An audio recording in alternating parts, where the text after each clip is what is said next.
To'g'risi, men sizni yig'latmoqchi emasman. Shunchaki yoqimli bolalikni yana yodingizga solmoqchiman. Mana shu multfilm esingizdami? Farrux va Zumrad. Kimlar ovoz bergan? Originallarni ko'ramiz. Eng qo'rqinchlisidan boshlaylik. Qoraxon. Agar ko'nsang, yer yuzining tanho malikasi bo'lasan. Bu ovoz G'aybulla Hojiyevga tegishli edi. Aytgancha, Farruxga ham G'aybulla Hojiyev ovoz bergan. Zumrad!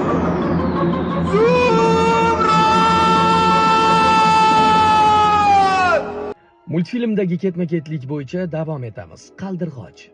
Zumradni yovuz sehrgar Qoraxon olib ketdi. Men ortimdan yur. Bu Yodgora Ziya Muhammedovaning ovozi. Aytgancha, Yodgora Ziya Muhammedova Zumradga ham ovoz bergan.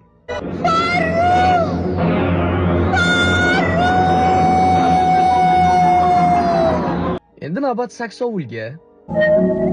Rahmat senga oq ko'ngil yigit. Butog'imdan ol. Og'ir damlarda senga asqotadi. Bu Shirin Azizovaning ovozi ekan. Davom etamiz. Keyingisi buloq. Rahmat senga Farruh. Suvimdan ol. Og'ir damlarda senga asqotadi. Bu ovoz Svetlana Murodxo'jayevaga tegishli. Davom etamiz.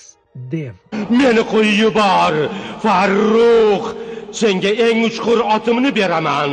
Bu Farzdin Fayozovning ovozi. Olov. Meni qo'yib yubor, Farruh. Evaziga qanday cholasan? U Zumradni qutqarishingga yordam beradi. Olovga Yo'ldosh Abdukarimov ovoz bergan. Shol. Meni o'ldirma Farruh, shafqat qil. Men senga Qoraxonning joni qayerda ekanini aytib beraman. Bu ovoz Diyas Rahmatovga tegishli edi.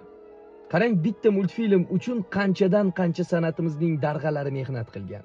Men har doimgidek sizni kommentariyadagi iliq so'zlaringizni kutib qolaman. Chunki ana shundan ilhom olaman. Shoh Live originalni ko'rsataman.